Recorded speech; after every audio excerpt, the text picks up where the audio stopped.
Job. Job 1. There was a man in the land of Uz, whose name was Job, and that man was blameless and upright, one who feared God and turned away from evil. There were born to him 7 sons and 3 daughters. He possessed 7,000 sheep, 3,000 camels, 500 yoke of oxen, and 500 female donkeys, and very many servants, so that this man was the greatest of all the people of the East. His sons used to go and hold a feast in the house of each one on his day, and they would send and invite their 3 sisters to eat and drink with them. And when the days of the feast had run their course, Job would send and consecrate them, and he would rise early in the morning and offer burnt offerings according to the number of them all. For Job said, "It may be that my children have sinned, and cursed God in their hearts." Thus Job did continually. Now there was a day when the sons of God came to present themselves before the Lord, and Satan also came among them.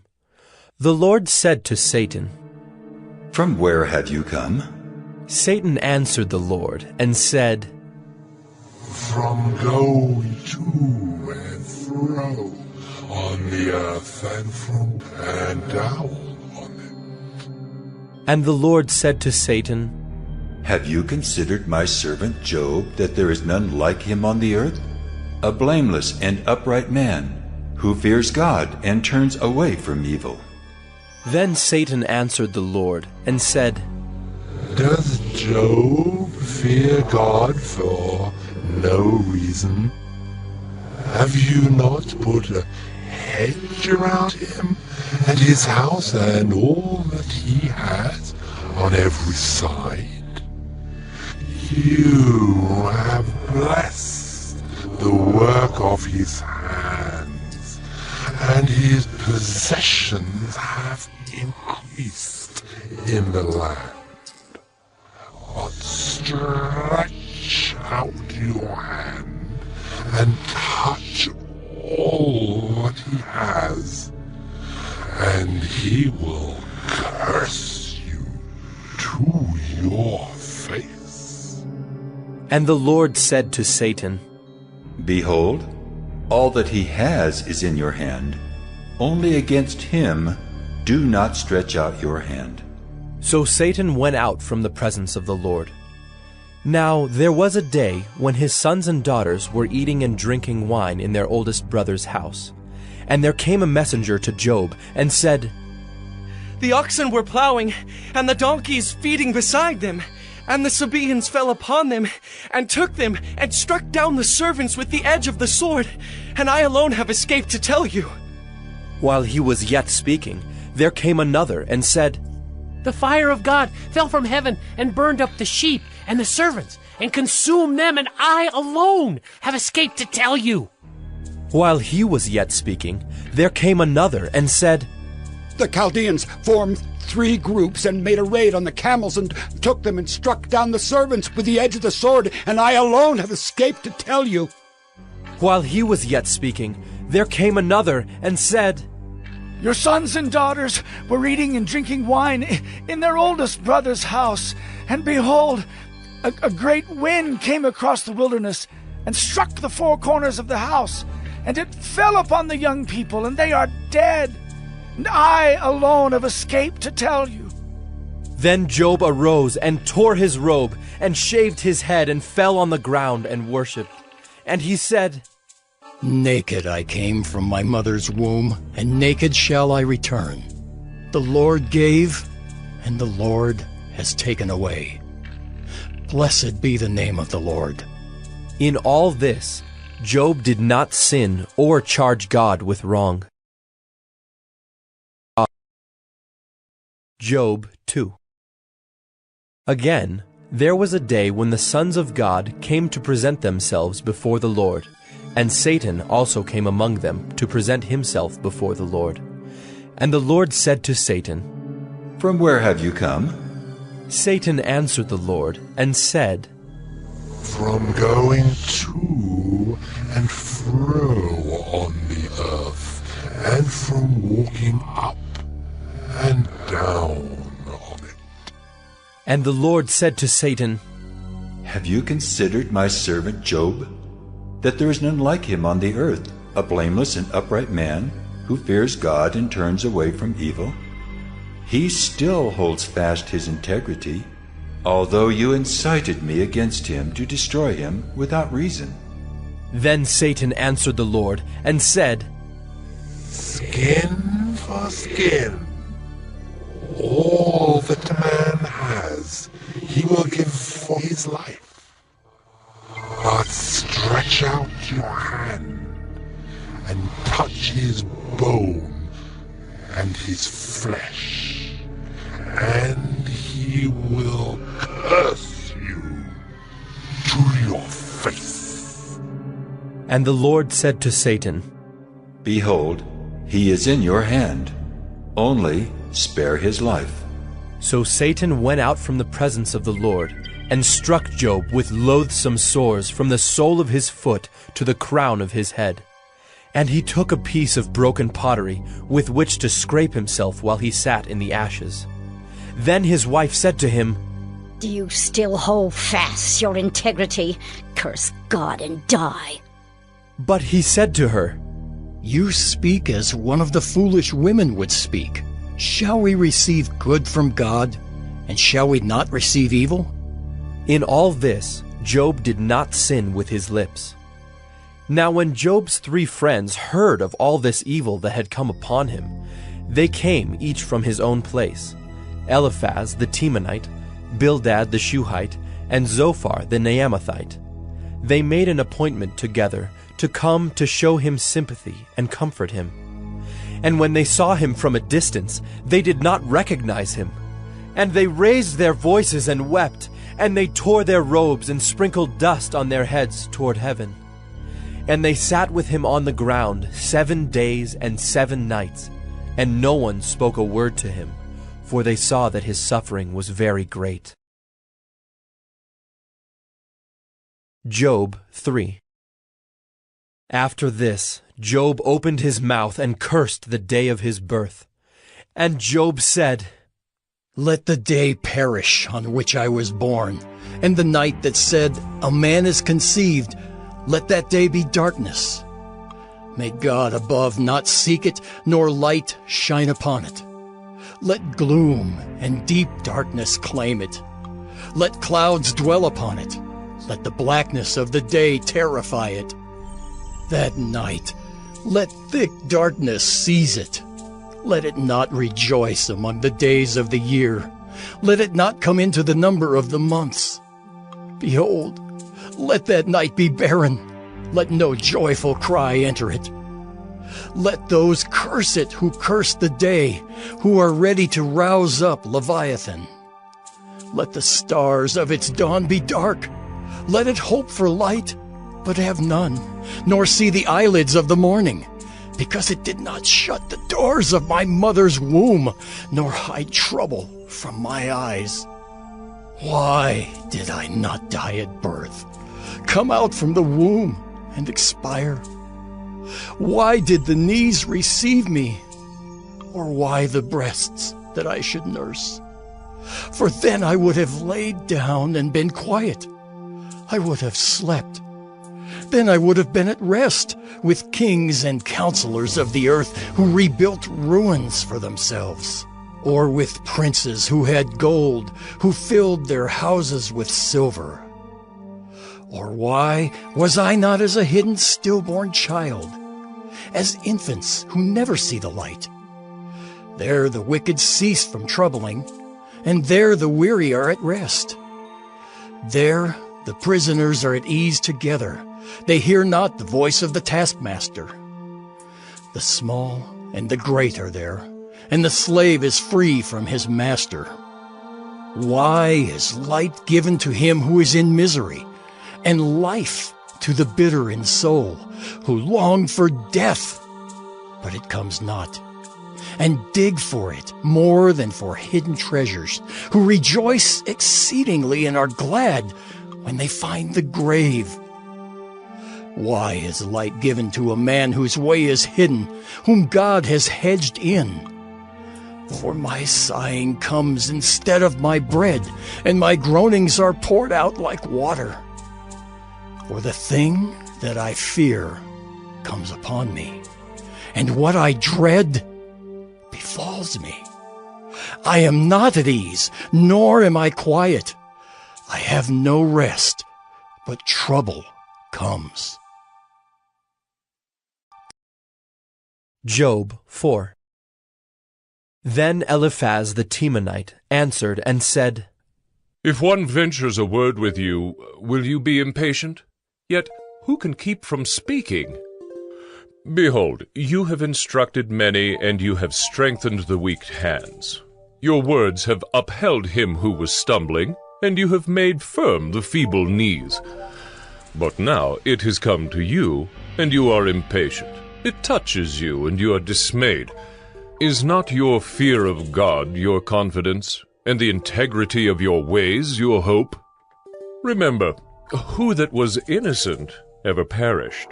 Or where were the upright cut off? As I have seen, those who plow iniquity and sow trouble reap the same. By the breath of God they perish, and by the blast of his anger they are consumed. The roar of the lion, the voice of the fierce lion, the teeth of the young lions are broken. The strong lion perishes for lack of prey, and the cubs of the lioness are scattered. Now a word was brought to me stealthily. My ear received the whisper of it, amid thoughts from visions of the night. When deep sleep falls on men, dread came upon me, and trembling which made all my bones shake. A spirit glided past my face.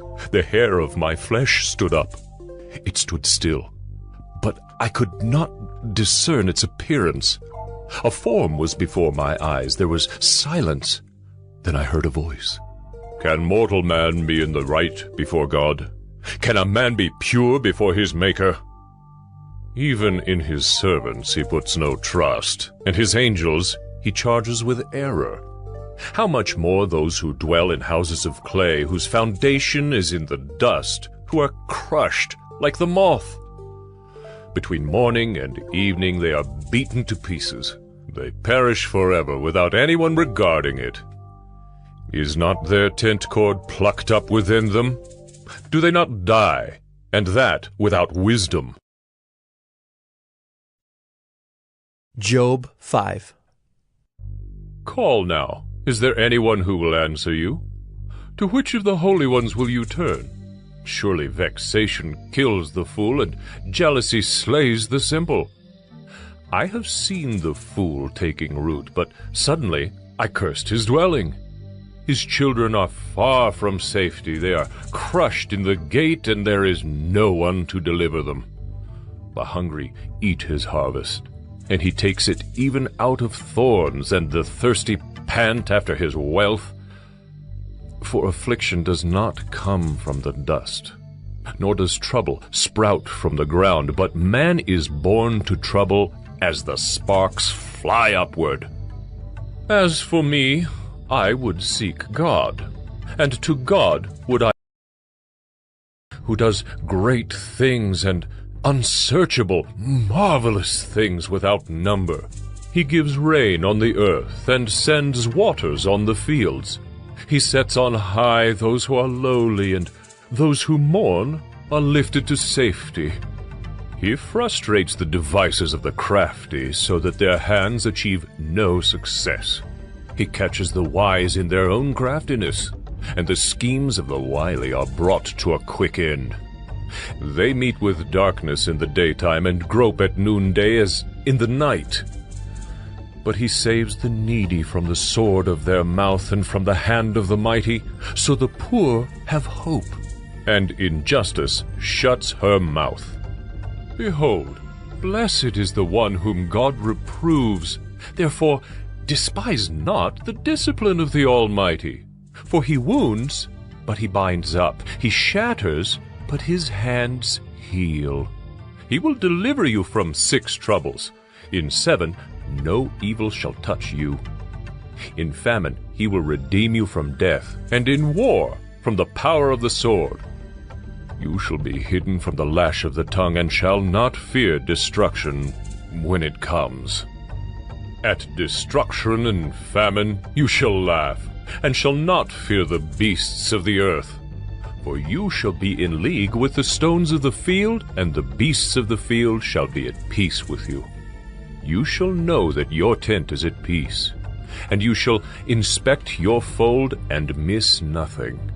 You shall know also that your offspring shall be many, and your descendants as the grass of the earth. You shall come to your grave in ripe old age, like a sheaf gathered up in its season. Behold, this we have searched out. It is true. Hear, and know it for your good. Job 6. Then Job answered and said, Oh, that my vexation were weighed, and all my calamity laid in the balances. For then it would be heavier than the sand of the sea. Therefore my words have been rash, for the arrows of the Almighty are in me. My spirit drinks their poison. The terrors of God are arrayed against me. Does the wild donkey bray when he has grass, or the ox low over his fodder? Can that which is tasteless be eaten without salt, or is there any taste in the juice of the mallow? My appetite refuses to touch them. They are as food that is loathsome to me. Oh, that I might have my request, and that God would fulfill my hope, that it would please God to crush me, that he would let loose his hand and cut me off. This would be my comfort. I would even exult in pain unsparing, for I have not denied the words of the Holy One. What is my strength that I should wait? And what is my end that I should be patient? Is my strength the strength of stones, or is my flesh bronze? Have I any help in me when resource is driven from me? He who withholds kindness from a friend forsakes the fear of the Almighty. My brothers are treacherous as a torrent bed, as torrential streams that pass away, which are dark with ice, and where the snow hides itself. When they melt, they disappear. When it is hot, they vanish from their place. The caravans turn aside from their course. They go up into the waste and perish. The caravans of Tema look. The travelers of Sheba hope. They are ashamed because they were confident. They come there and are disappointed. For you have now become nothing. You see my calamity and are afraid. Have I said, make me a gift, or from your wealth offer a bribe for me? Or deliver me from the adversary's hand? Or redeem me from the hand of the ruthless? Teach me, and I will be silent. Make me understand how I have gone astray. How forceful are upright words, but what does reproof from you reprove? Do you think that you can reprove words when the speech of a despairing man is wind?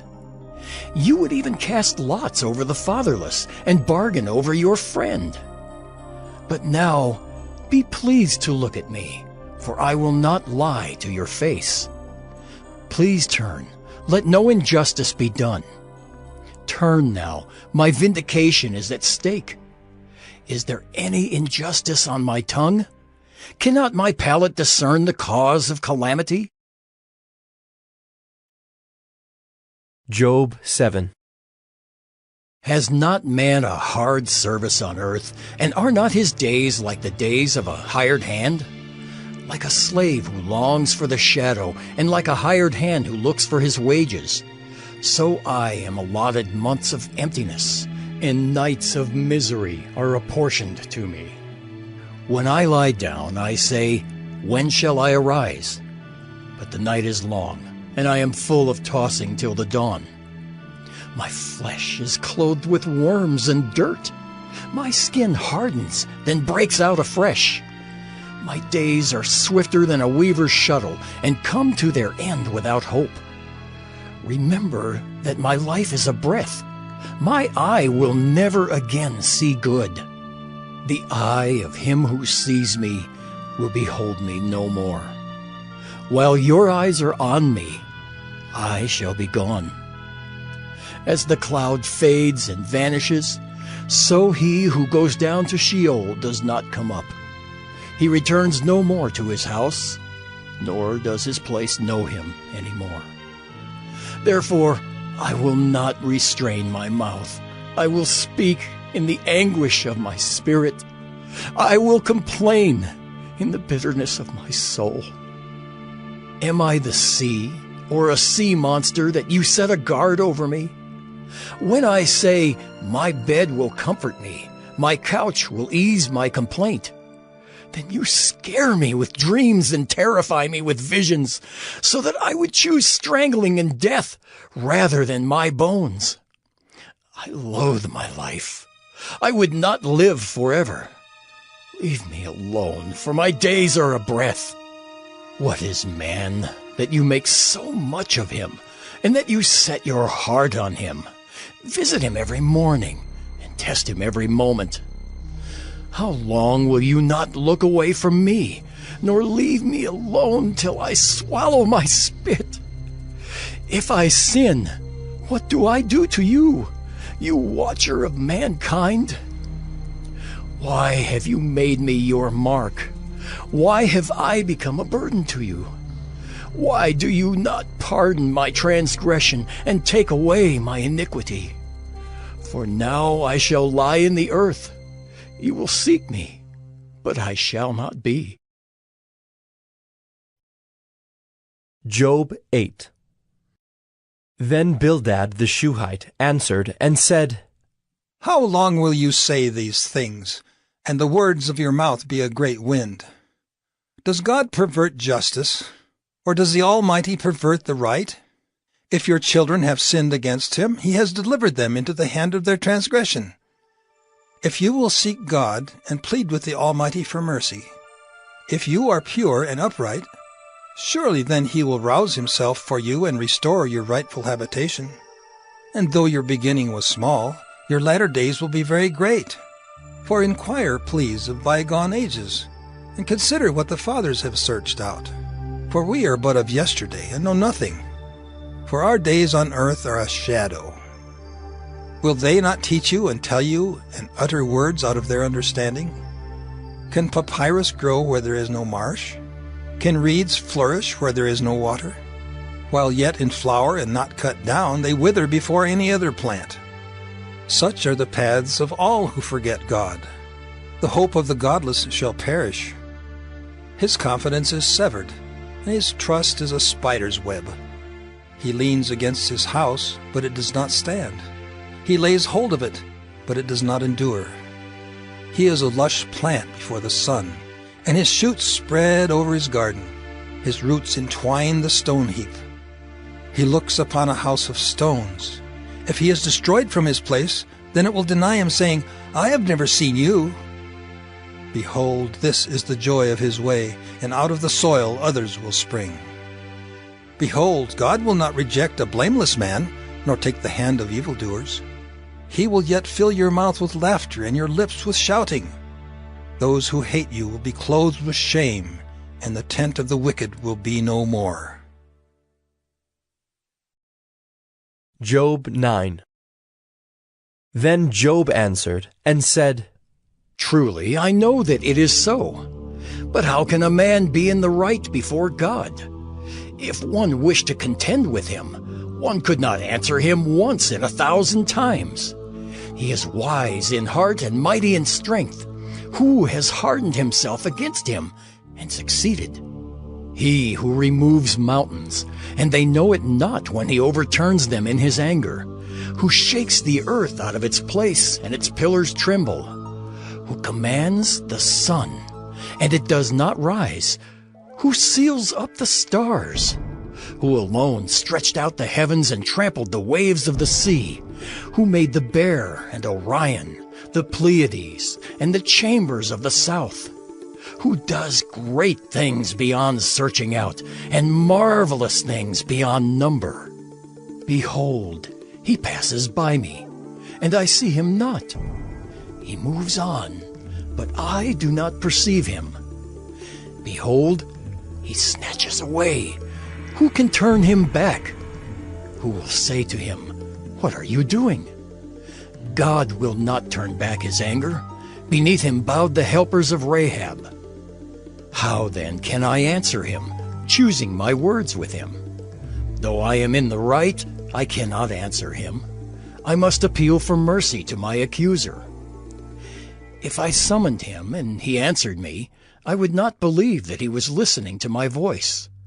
For he crushes me with a tempest and multiplies my wounds without cause. He will not let me get my breath, but fills me with bitterness. If it is a contest of strength, behold, he is mighty. If it is a matter of justice, who can summon him? Though I am in the right, my own mouth would condemn me. Though I am blameless, he would prove me perverse. I am blameless. I regard not myself. I loathe my life. It is all one. Therefore I say, he destroys both the blameless and the wicked. When disaster brings sudden death, he mocks at the calamity of the innocent. The earth is given into the hand of the wicked. He covers the faces of its judges. If it is not he, who then is it? My days are swifter than a runner. They flee away. They see no good. They go by like skiffs of reed, like an eagle swooping on the prey. If I say, I will forget my complaint, I will put off my sad face and be of good cheer, I become afraid of all my suffering, for I know you will not hold me innocent. I shall be condemned. Why then do I labor in vain? If I wash myself with snow and cleanse my hands with lye, yet you will plunge me into a pit, and my own clothes will abhor me. For he is not a man as I am, that I might answer him, that we should come to trial together. There is no arbiter between us, who might lay his hand on us both. Let him take his rod away from me, and let not dread of him terrify me. Then I would speak without fear of him, for I am not so in myself. Job 10. I loathe my life. I will give free utterance to my complaint. I will speak in the bitterness of my soul. I will say to God, do not condemn me. Let me know why you contend against me. Does it seem good to you to oppress, to despise the work of your hands and favor the designs of the wicked? Have you eyes of flesh? Do you see as man sees? Are your days as the days of man, or your years as a man's years? That you seek out my iniquity and search for my sin, although you know that I am not guilty, and there is none to deliver out of your hand. Your hands fashioned and made me, and now you have destroyed me altogether. Remember that you have made me like clay, and will you return me to the dust? Did you not pour me out like milk, and curdle me like cheese? You clothed me with skin and flesh, and knit me together with bones and sinews. You have granted me life and steadfast love, and your care has preserved my spirit. Yet these things you hid in your heart. I know that this was your purpose. If I sin, you watch me and do not acquit me of my iniquity. If I am guilty, woe to me. If I am in the right, I cannot lift up my head, for I am filled with disgrace, and look on my affliction. And were my head lifted up, you would hunt me like a lion, and again work wonders against me. You renew your witnesses against me, and increase your vexation toward me. You bring fresh troops against me. Why did you bring me out from the womb? Would that I had died before any eye had seen me, and were as though I had not been, carried from the womb to the grave. Are not my days few? Then cease and leave me alone, that I may find a little cheer before I go, and I shall not return to the land of darkness and deep shadow, the land of gloom like thick darkness, like deep shadow without any order, where light is as thick darkness. Darkness. Job 11. Then Zophar the Naamathite answered and said, Should a multitude of words go unanswered, and a man full of talk be judged right? Should your babble silence men, and when you mock shall no one shame you? For you say, My doctrine is pure, and I am clean in God's eyes. But oh, that God would speak and open his lips to you, and that he would tell you the secrets of wisdom. For he is manifold in understanding. Know, then, that God exacts of you less than your guilt deserves. Can you find out the deep things of God? Can you find out the limit of the Almighty? It is higher than heaven. What can you do? Deeper than Sheol. What can you know? Its measure is longer than the earth and broader than the sea. If he passes through and imprisons and summons the court, who can turn him back? For he knows worthless men. When he sees iniquity, will he not consider it? But a stupid man will get understanding when a wild donkey's colt is born a man. If you prepare your heart, you will stretch out your hands toward him. If iniquity is in your hand, put it far away, and let not injustice dwell in your tents. Surely then you will lift up your face without blemish. You will be secure and will not fear. You will forget your misery. You will remember it as waters that have passed away, and your life will be brighter than the noonday. Its darkness will be like the morning, and you will feel secure because there is hope. You will look around and take your rest in security. You will lie down, and none will make you afraid. Many will court your favor, but the eyes of the wicked will fail. All way of escape will be lost to them, and their hope is to breathe their last. Job 12. Then Job answered and said, No doubt you are the people, and wisdom will die with you.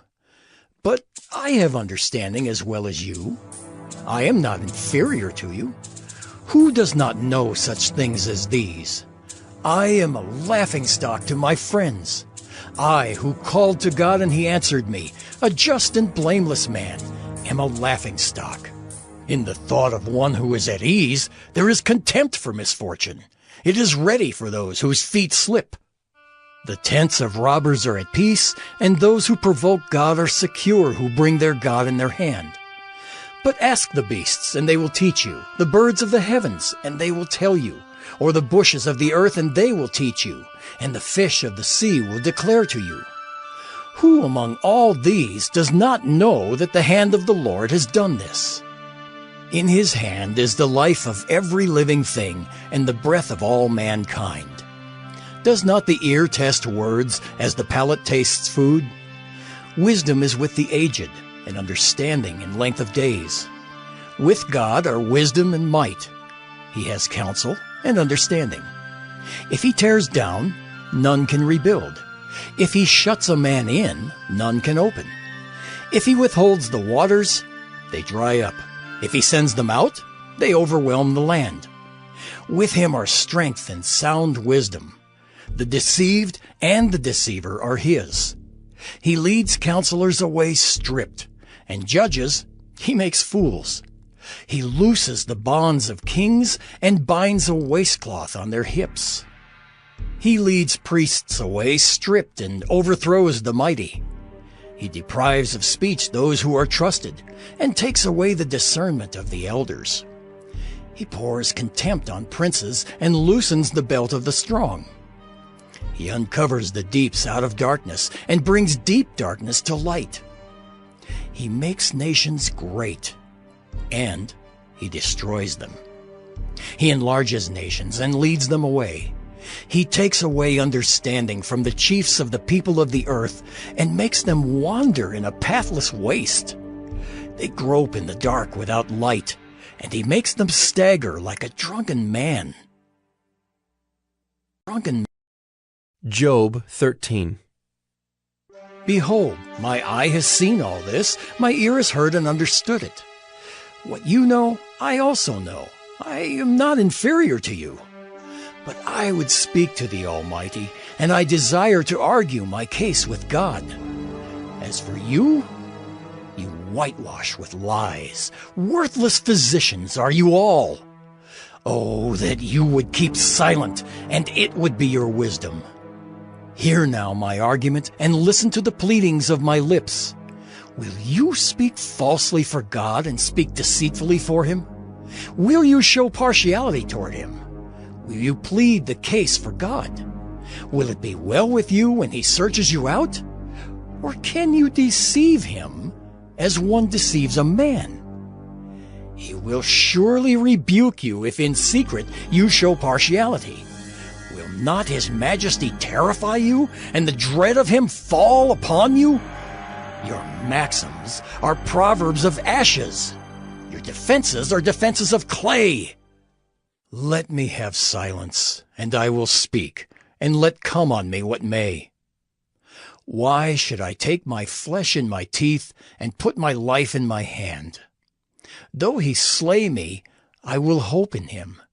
Yet I will argue my ways to his face. This will be my salvation, that the godless shall not come before him. Keep listening to my words, and let my declaration be in your ears.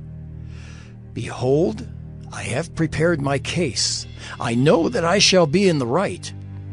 Who is there who will contend with me? For then I would be silent and die. Only grant me two things, then I will not hide myself from your face. Withdraw your hand far from me, and let not dread of you terrify me. Then call, and I will answer, or let me speak, and you reply to me. How many are my iniquities and my sins? Make me know my transgression and my sin. Why do you hide your face and count me as your enemy? Will you frighten a driven leaf and pursue dry chaff? For you write bitter things against me and make me inherit the iniquities of my youth. You put my feet in the stocks and watch all my paths. You set a limit for the soles of my feet.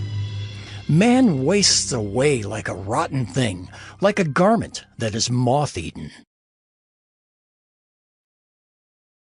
Job 14. Man who is born of a woman is few of days and full of trouble. He comes out like a flower and withers. He flees like a shadow and continues not. And do you open your eyes on such a one and bring me into judgment with you? Who can bring a clean thing out of an unclean? There is not one. Since his days are determined, and the number of his months is with you, and you have appointed his limits that he cannot pass, look away from him and leave him alone, that he may enjoy like a hired hand his day. For there is hope for a tree if it be cut down, that it will sprout again, and that its shoots will not cease. Though its root grow old in the earth and its stump die in the soil, yet at the scent of water it will bud and put out branches like a young plant. But a man dies and is laid low. Man breathes his last, and where is he? As waters fail from a lake, and a river wastes away and dries up, so a man lies down and rises not again. Till the heavens are no more, he will not awake or be roused out of his sleep. Oh, that you would hide me in Sheol, that you would conceal me until your wrath be past, that you would appoint me a set time and remember me. If a man dies, shall he live again? All the days of my service I would wait till my renewal should come. You would call, and I would answer you. You would long for the work of your hands, for then you would number my steps. You would not keep watch over my sin. My transgression would be sealed up in a bag, and you would cover over my iniquity. But the mountain falls and crumbles away, and the rock is removed from its place. The waters wear away the stones. The torrents wash away the soil of the earth. So you destroy the hope of man. You prevail forever against him, and he passes. You change his countenance and send him away. His sons come to honor, and he does not know it. They are brought low, and he perceives it not. He feels only the pain of his own body, and he mourns only for himself. Job 15.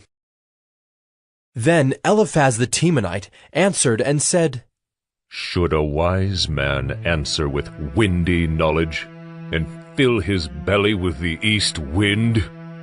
Should he argue in unprofitable talk, or in words with which he can do no good? But you are doing away with the fear of God and hindering meditation before God.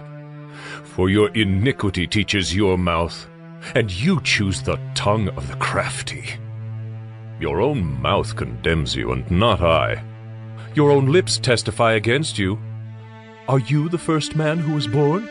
Or were you brought forth before the hills? Have you listened in the counsel of God? And do you limit wisdom to yourself? What do you know that we do not know? What do you understand that is not clear to us? Both the gray-haired and the aged are among us, older than your father. Are the comforts of God too small for you, or the word that deals gently with you? Why does your heart carry you away, and why do your eyes flash, that you turn your spirit against God and bring such words out of your mouth? What is man that he can be pure, or he who is born of a woman that he can be righteous? Behold, God puts no trust in his holy ones, and the heavens are not pure in his sight. How much less one who is abominable and corrupt, a man who drinks injustice like water? I will show you. Hear me, and what I have seen I will declare.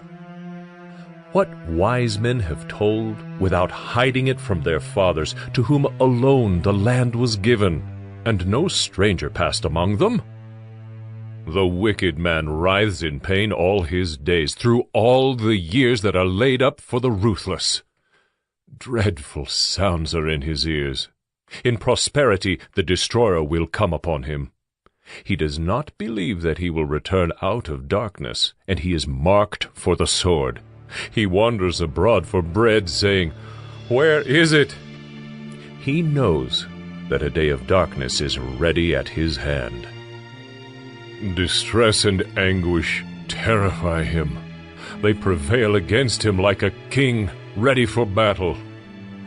Because he has stretched out his hand against God and defies the Almighty, running stubbornly against him with a thickly bossed shield, because he has covered his face with his fat, and gathered fat upon his waist, and has lived in desolate cities, in houses that none should inhabit, which were ready to become heaps of ruins, he will not be rich, and his wealth will not endure, nor will his possessions spread over the earth.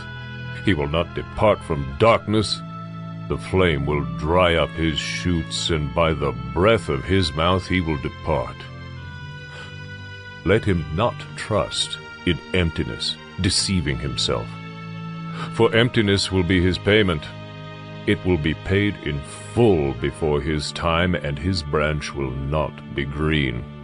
He will shake off his unripe grape like the vine, and cast off his blossom like the olive tree. For the company of the godless is barren, and fire consumes the tents of bribery. They conceive trouble and give birth to evil, and their womb prepares deceit. Job 16. Then Job answered and said, I have heard many such things. Miserable comforters are you all. Shall windy words have an end? Or what provokes you that you answer? I also could speak as you do if you were in my place. I could join words together against you and shake my head at you. I could strengthen you with my mouth, and the solace of my lips would assuage your pain. If I speak, my pain is not assuaged, and if I forbear, how much of it leaves me? Surely now God has worn me out. He has made desolate all my company. And he has shriveled me up, which is a witness against me, and my leanness has risen up against me. It testifies to my face. He has torn me in his wrath and hated me. He has gnashed his teeth at me. My adversary sharpens his eyes against me. Men have gaped at me with their mouth. They have struck me insolently on the cheek. They mass themselves together against me. God gives me up to the ungodly and casts me into the hands of the wicked. I was at ease, and he broke me apart. He seized me by the neck and dashed me to pieces. He set me up as his target. His archers surround me. He slashes open my kidneys and does not spare. He pours out my gall on the ground. He breaks me with breach upon breach. He runs upon me like a warrior. I have sewed sackcloth upon my skin and have laid my strength in the dust. My face is red with weeping, and on my eyelids is deep darkness, although there is no violence in my hands and my prayer is pure. O earth, cover not my blood, and let my cry find no resting place. Even now, behold, my witness is in heaven, and he who testifies for me is on high. My friends scorn me. My eye pours out tears to God, that he would argue the case of a man with God, as a son of man does with his neighbor. Come, I shall go the way from which I shall not return. 17. My spirit is broken. My days are extinct. The graveyard is ready for me.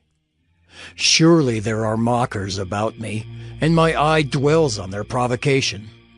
Lay down a pledge for me with yourself. Who is he? Since you have closed their hearts to understanding, therefore you will not let them triumph. He who informs against his friends to get a share of their property, the eyes of his children will fail. He has made me a byword of the peoples, and I am one before whom men spit. My eye has grown dim from vexation, and all my members are like a shadow. The upright are appalled at this, and the innocent stirs himself up against the godless. Yet the righteous holds to his way, and he who has clean hands grows stronger and stronger. But you, come on again, all of you, and I shall not find a wise man among you. My days are past.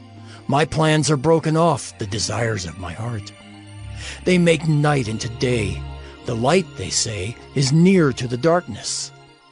If I hope for Sheol as my house, if I make my bed in darkness, if I say to the pit, you are my father, and to the worm, my mother or my sister, where then is my hope?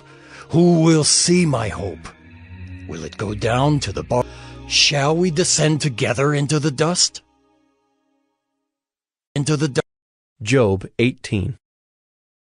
Then Bildad the Shuhite answered and said, How long will you hunt for words? Consider, and then we will speak. Why are we counted as cattle? Why are we stupid in your sight? You who tear yourself in your anger, shall the earth be forsaken for you, or the rock be removed out of its place? Indeed, the light of the wicked is put out, and the flame of his fire does not shine.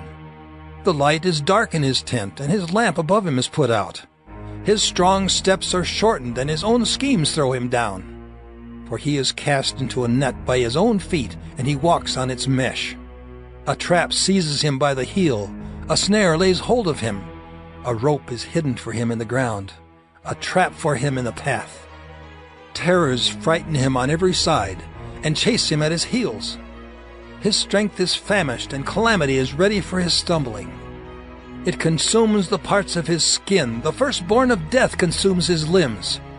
He is torn from the tent in which he trusted and is brought to the king of terrors. In his tent dwells that which is none of his. Sulfur is scattered over his habitation. His roots dry up beneath, and his branches wither above. His memory perishes from the earth, and he has no name in the street. He is thrust from light into darkness and driven out of the world. He has no posterity or progeny among his people, and no survivor where he used to live. They of the west are appalled at his day, and horror seizes them of the east. Surely such are the dwellings of the unrighteous, such is the place of him who knows not God.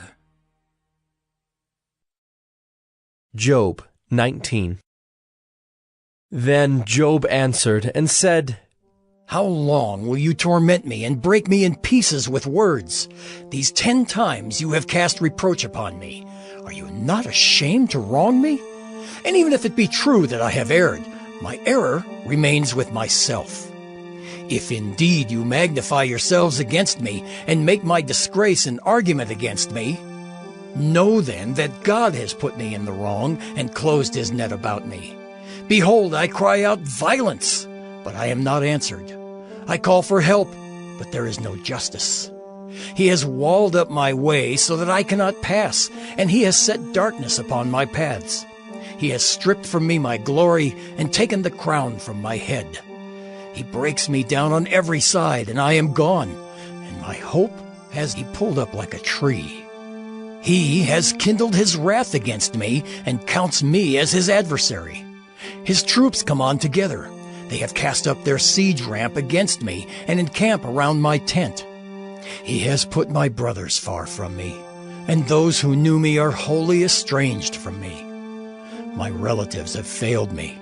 My close friends have forgotten me. The guests in my house and my maidservants count me as a stranger. I have become a foreigner in their eyes. I call to my servant, but he gives me no answer. I must plead with him with my mouth for mercy. My breath is strange to my wife, and I am a stench to the children of my own mother. Even young children despise me.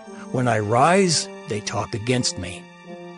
All my intimate friends abhor me, and those whom I loved have turned against me. My bones stick to my skin and to my flesh, and I have escaped by the skin of my teeth. Have mercy on me. Have mercy on me, O you, my friends, for the hand of God has touched me. Why do you, like God, pursue me? Why are you not satisfied with my flesh?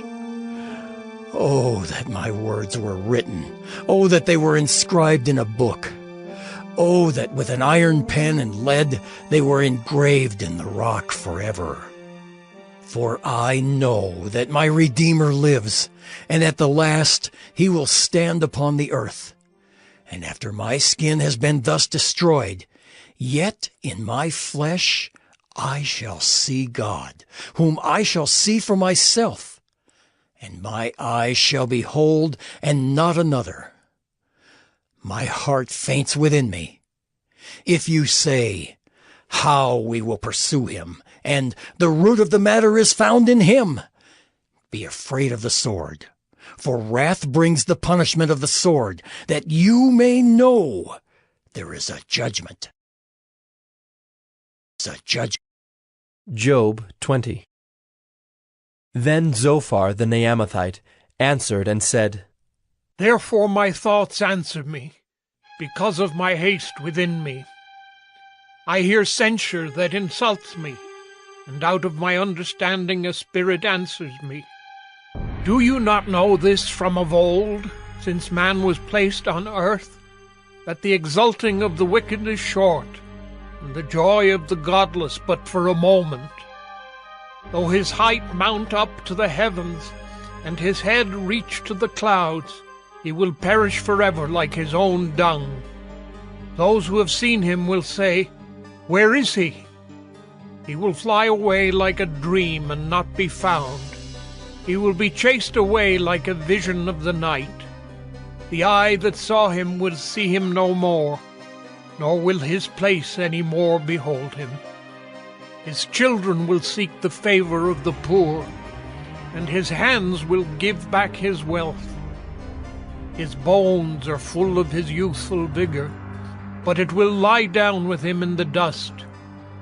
Though evil is sweet in his mouth, though he hides it under his tongue, though he is loath to let it go and holds it in his mouth, yet his food is turned in his stomach. It is the venom of cobras within him. He swallows down riches and vomits them up again. God casts them out of his belly. He would suck the poison of cobras. The tongue of a viper will kill him.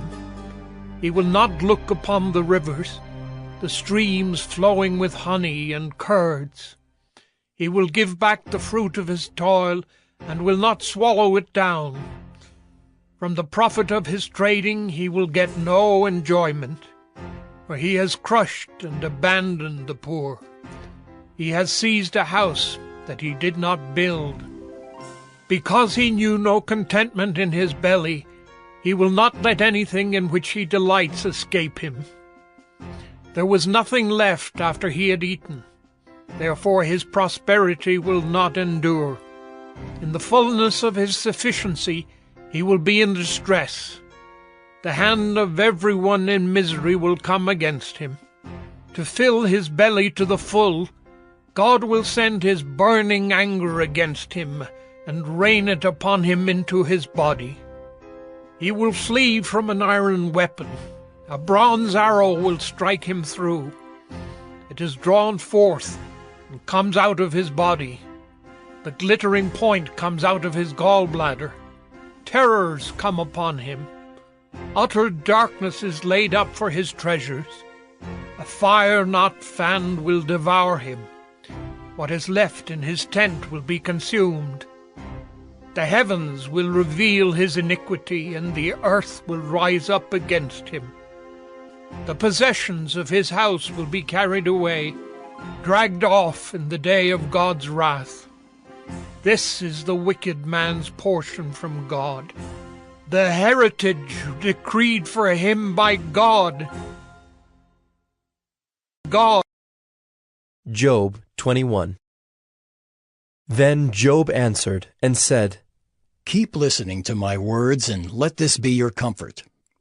Bear with me, and I will speak, and after I have spoken, mock on. As for me, is my complaint against man? Why should I not be impatient? Look at me and be appalled, and lay your hand over your mouth. When I remember, I am dismayed, and shuddering seizes my flesh.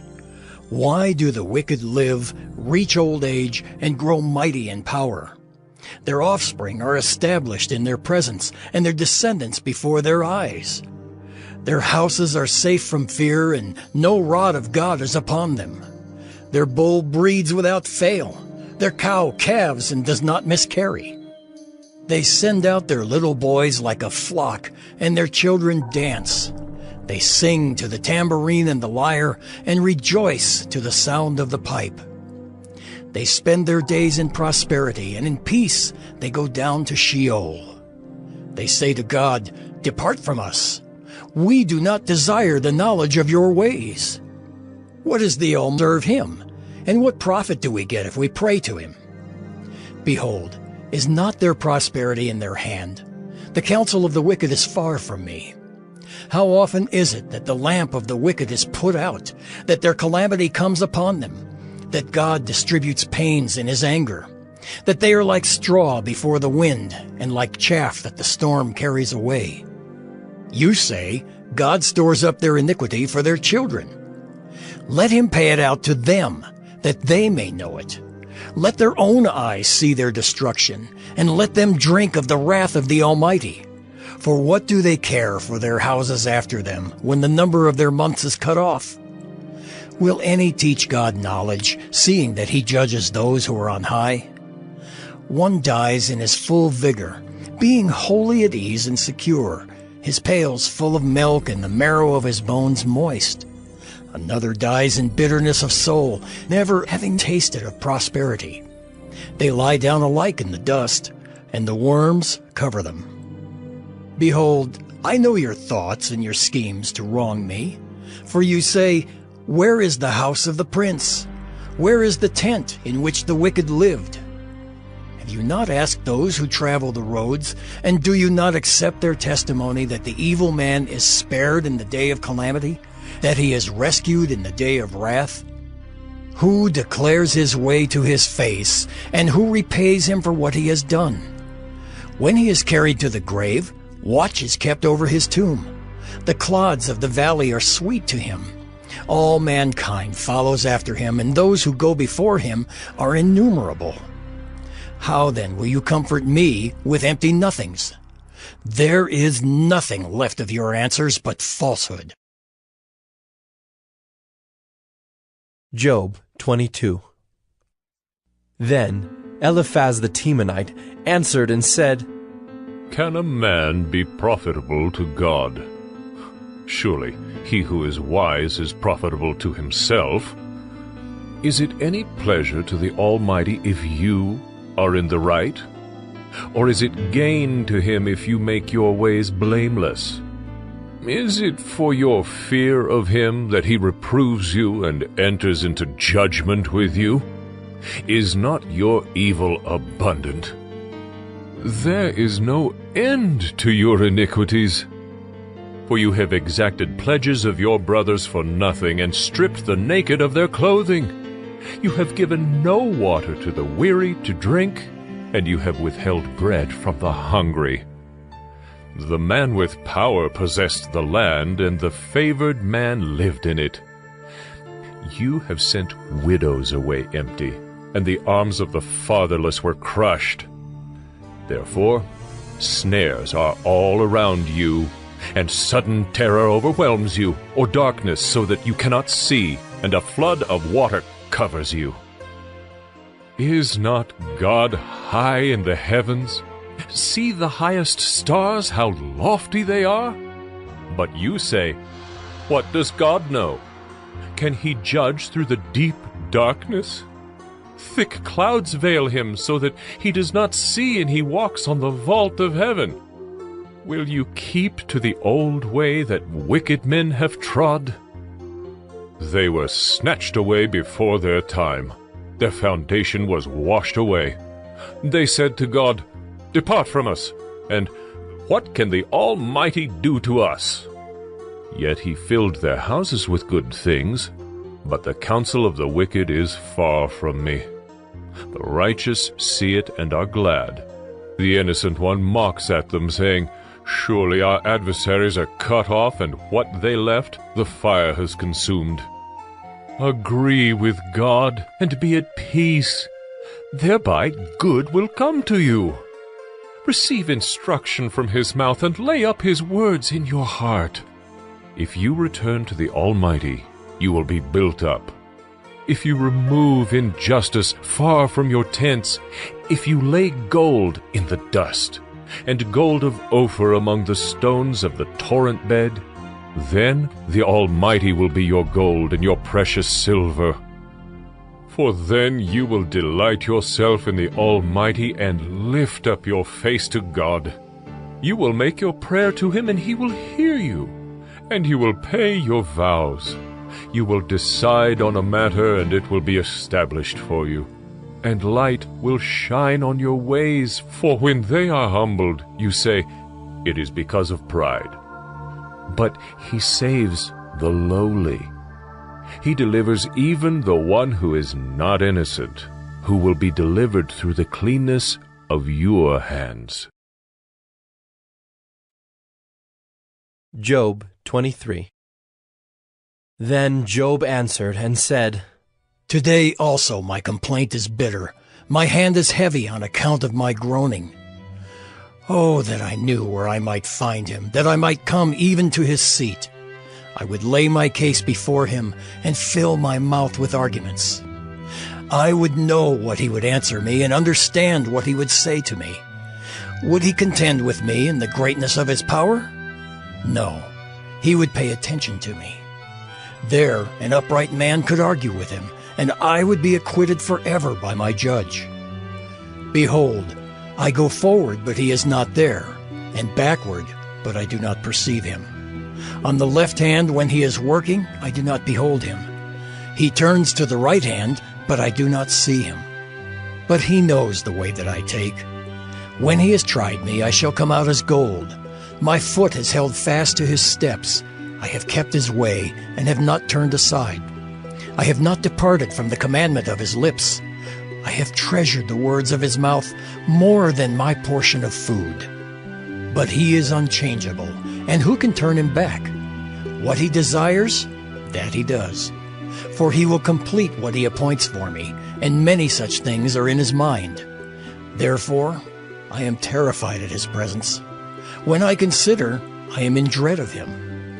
God has made my heart faint. The Almighty has terrified me. Yet I am not silenced because of the darkness, nor because thick darkness covers my face. Job 24. Why are not times of judgment kept by the Almighty? And why do those who know him never see his days? Some move landmarks. They seize flocks and pasture them. They drive away the donkey of the fatherless. They take the widow's ox for a pledge. They thrust the poor off the road. The poor of the earth all hide themselves. Behold, like wild donkeys in the desert, the poor go out to their toil, seeking game. The wasteland yields food for their children. They gather their fodder in the field, and they glean the vineyard of the wicked man. They lie all night naked, without clothing, and have no covering in the cold. They are wet with the rain of the mountains, and cling to the rock for lack of shelter. There are those who snatch the fatherless child from the breast, and they take a pledge against the poor. They go about naked, without clothing. Hungry, they carry the sheaves. Among the olive rows of the wicked they make oil. They tread the wine presses, but suffer thirst. From out of the city the dying groan, and the soul of the wounded cries for help. Yet God charges no one with wrong. There are those who rebel against the light, who are not acquainted with its ways, and do not stay in its paths. The murderer rises before it is light, that he may kill the poor and needy, and in the night he is like a thief. The eye of the adulterer also waits for the twilight, saying, No eye will see me, and he veils his face. In the dark they dig through houses. By day they shut themselves up. They do not know the light. For deep darkness is morning to all of them, for they are friends with the terrors of deep darkness. You say, Swift are they on the face of the waters, their portion is cursed in the land. No treader turns toward their vineyards. Drought and heat snatch away the snow waters. So does Sheol those who have sinned. The womb forgets them, the worm finds them sweet. They are no longer remembered, so wickedness is broken like a tree. They wrong the barren, childless woman and do no good to the widow. Yet God prolongs the life of the mighty by his power. They rise up when they despair of life. He gives them security, and they are supported, and his eyes are upon their ways. They are exalted a little while, and then are gone. They are brought low and gathered up like all others. They are cut off like the heads of grain. If it is not so, who will prove me a liar and show that there is nothing in what I say? Job 25. Then Bildad the Shuhite answered and said, Dominion and fear are with God. He makes peace in his high heaven. Is there any number to his armies? Upon whom does his light not arise? How then can man be in the right before God? How can he who was born of woman be pure? Behold, even the moon is not bright, and the stars are not pure in his eyes. How much less man who is a maggot, and the son of man who is a worm? Job 26. Then Job answered and said, How you have helped him who has no power! How you have saved the arm that has no strength! How you have counseled him who has no wisdom, and plentifully declared sound knowledge! With whose help have you uttered words, and with whose breath has come out from you? The dead tremble under the waters and their inhabitants.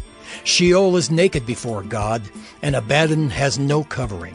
He stretches out the north over the void, and hangs the earth on nothing. He binds up the waters in his thick clouds, and the cloud is not split open under them. He covers the face of the full moon and spreads over it his cloud. He has inscribed a circle on the face of the waters at the boundary between light and darkness. The pillars of heaven tremble and are astounded at his rebuke. By his power he stilled the sea. By his understanding he shattered Rahab. By his wind the heavens were made fair. His hand pierced the fleeing serpent. Behold, these are but the outskirts of his ways, and how small a whisper do we hear of him. But the thunder of his power, who can understand? Job 27. And Job again took up his discourse, and said, As God lives, who has taken away my right, and the Almighty who has made my soul bitter? As long as my breath is in me, and the Spirit of God is in my nostrils, my lips will not speak falsehood, and my tongue will not utter deceit. Far be it from me to say that you are right. Till I die, I will not put away my integrity from me. I hold fast my righteousness, and will not let it go. My heart does not reproach me for any of my days. Let my enemy be as the wicked, and let him who rises up against me be as the unrighteous. For what is the hope of the godless when God cuts him off, when God takes away his life? Will God hear his cry when distress comes upon him? Will he take delight in the Almighty? Will he call upon God at all times? I will teach you concerning the hand of God. What is with the Almighty I will not conceal. Behold, all of you have seen it yourselves. Why then have you become altogether vain? This is the portion of a wicked man with God, and the heritage that oppressors receive from the Almighty. If his children are multiplied, it is for the sword, and his descendants have not enough bread. Those who survive him the pestilence buries, and his widows do not weep. Though he heap up silver like dust, and pile up clothing like clay, he may pile it up, but the righteous will wear it, and the innocent will divide the silver. He builds his house like a moth's, like a booth that a watchman makes. He goes to bed rich, but will do so no more. He opens his eyes, and his wealth is gone. Terrors overtake him like a flood. In the night, a whirlwind carries him off. The east wind lifts him up, and he is gone. It sweeps him out of his place. It hurls at him without pity. He flees from its power in headlong flight. It claps its hands at him and hisses at him from its place. Job 28. Surely there is a mine for silver and a place for gold that they refine. Iron is taken out of the earth, and copper is smelted from the ore. Man puts an end to darkness and searches out to the farthest limit, the ore in gloom and deep darkness.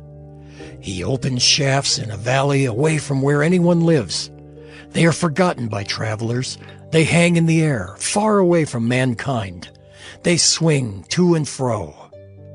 As for the earth, out of it comes bread, but underneath it is turned up as by fire. Its stones are the place of sapphires, and it has dust of gold. That path no bird of prey knows, and the falcon's eye has not seen it. The proud beasts have not trodden it, the lion has not passed over it. Man puts his hand to the flinty rock and overturns mountains by the roots. He cuts out channels in the rocks, and his eye sees every precious thing. He dams up the streams so that they do not trickle, and the thing that is hidden he brings out to light. But where shall wisdom be found? And where is the place of understanding? Man does not know its worth, and it is not found in the land of the living. The deep says, "It is not in me," and the sea says, "It is not with me." It cannot be bought for gold, and silver cannot be weighed as its price. It cannot be valued in the gold of Ophir, in precious onyx or sapphire. Gold and glass cannot equal it, nor can it be exchanged for jewels of fine gold. No mention shall be made of coral or of crystal. The price of wisdom is above pearls. The topaz of Ethiopia cannot equal it, nor can it be valued in pure gold. From where then does wisdom come? And where is the place of understanding? It is hidden from the eyes of all living, and concealed from the birds of the air. Abaddon and Death say, "We have heard a rumor of it with our ears." God understands the way to it, and he knows its place. For he looks to the ends of the earth, and sees everything under the heavens.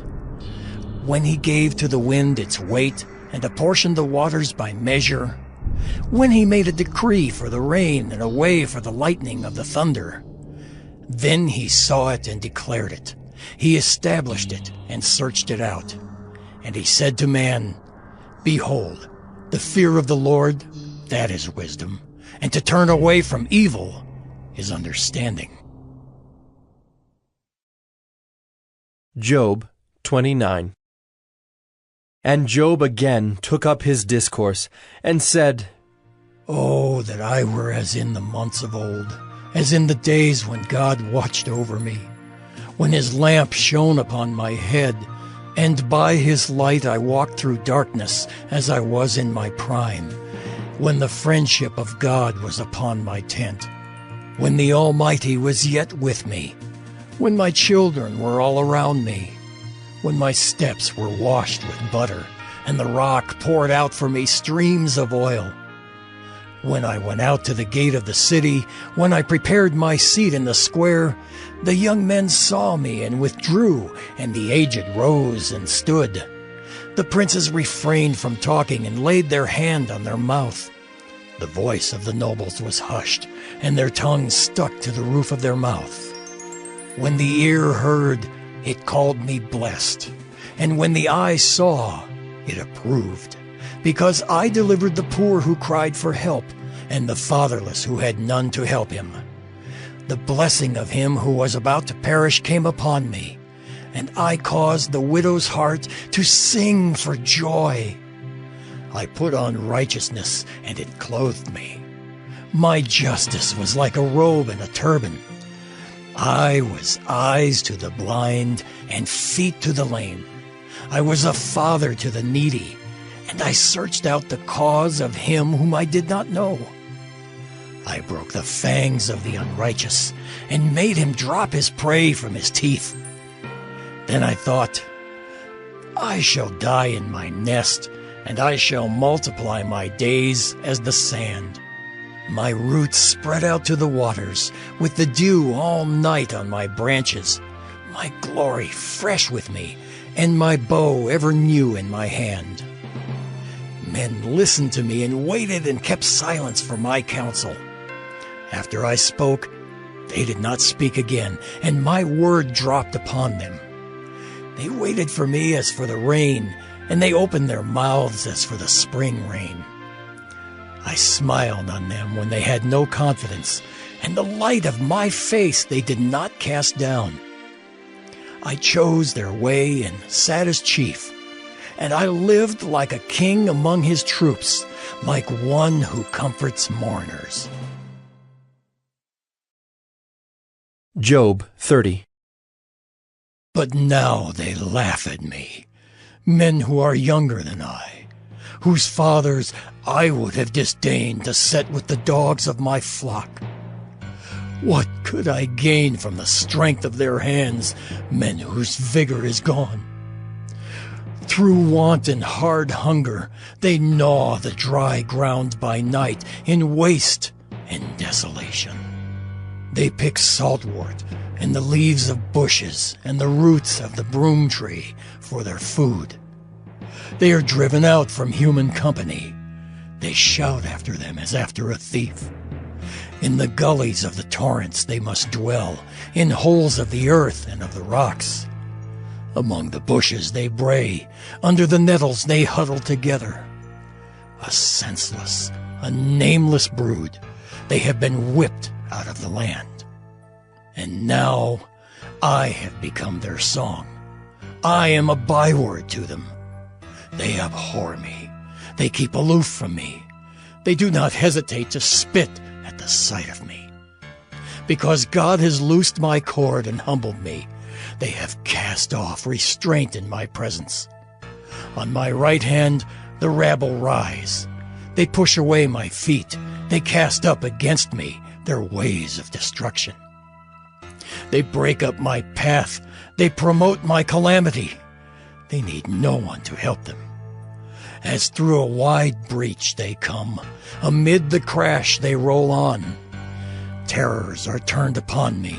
My honor is pursued as by the wind, and my prosperity has passed away like a cloud. And now my soul is poured out within me. Days of affliction have taken hold of me. The night racks my bones, and the pain that gnaws me takes no rest. With great force my garment is disfigured. It binds me about like the collar of my tunic. God has cast me into the mire, and I have become like dust and ashes. I cry to you for help, and you do not answer me. I stand, and you only look at me.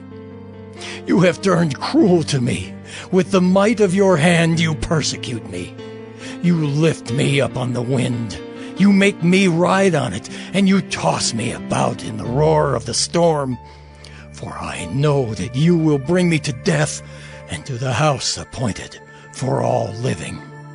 Yet does not one in a heap of ruins stretch out his hand and in his disaster cry for help? Did not I weep for him whose day was hard?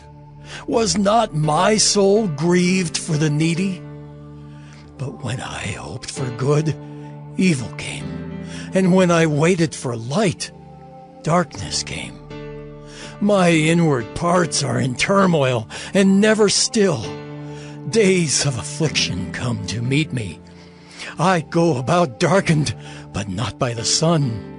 I stand up in the assembly and cry for help. I am a brother of jackals and a companion of ostriches. My skin turns black and falls from me, and my bones burn with heat. My lyre is turned to mourning, and my pipe to the voice of those who weep. Job 31. I have made a covenant with my eyes. How then could I gaze at a virgin?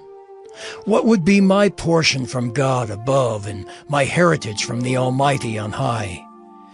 Is not calamity for the unrighteous and disaster for the workers of iniquity? Does not he see my ways and number all my steps? If I have walked with falsehood and my foot has hastened to deceit, let me be weighed in a just balance, and let God know my integrity. If my step is turned aside from the way and my heart has gone after my eyes, and if any spot is stuck to my hands, then let me sow and another eat, and let what grows from me be rooted out. If my heart has been enticed toward a woman, and I have lain in wait at my neighbor's door, then let my wife grind for another, and let others bow down on her. For that would be a heinous crime. That would be an iniquity to be punished by the judges.